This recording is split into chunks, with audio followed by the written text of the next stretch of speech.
ఆ ద్రోహాన్ని కంట్రోల్ చేసినటువంటి వాళ్ళము అనే ముక్క ఈగోతో చెప్పించి ఉంటే ఈ ప్రభుత్వానికి హ్యాట్స్ ఆఫ్ అయ్యేది. చంద్రబాబు నాయుడు నిజమైనటువంటి సనాతన ధర్మ పరిరక్షకుడు అయ్యేవాడు.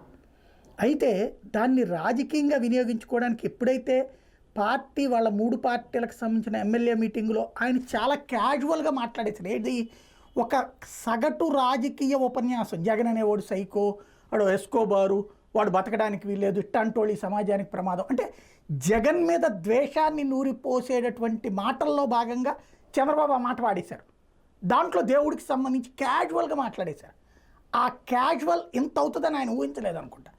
ఎప్పుడైతే దాన్ని ఆ రోజున ఫ్లేరప్ అయిందో వెంటనే రెండో రోజున అక్కడితో ఆపుంటే సరిపోయేది. ఏదైతే అది జంతు వ్యర్థాలంటే అది అన్నది ఏదో కల్తీ ఉందని చెప్పారు, అది వేరే అర్థంతో మీరు తీసుకుంటున్నారు లాంటిది ఏదన్నా ఆపుంటే బాగుంది. కానీ దానికి ఎన్డీటీపీ నివేదిక చూపెట్టి అది కూడా తెలుగుదేశం పార్టీ కార్యాలయం ఆనం వెంకటరామరెడ్డితో మాట్లాడిచ్చేటప్పటికే అది పూర్తిగా నెత్తినేసుకుంది తెలుగుదేశం పార్టీ. దాన్ని కంటిన్యూ చేస్తూ ఆ పార్టీకి సంబంధించిన కింద నుంచి పైదాకా ఉన్న నాయకులందరూ విపరీతమైన విమర్శలు చేసేసారు. ఎందుకంటే దొరికేశాడు వీడు అనేటటువంటి కోణంలో అయిపోయింది. ఇక జగన్ రాజకీయ జీవితాన్ని సమాధి చేసేస్తున్నామన్న ఉత్సాహం కొద్దీ మాట్లాడారు. కానీ అసలు లాజిక్ ఎక్కడ తేడా వచ్చిందంటే ఆ తర్వాత బాబు గారికి అర్థమైంది.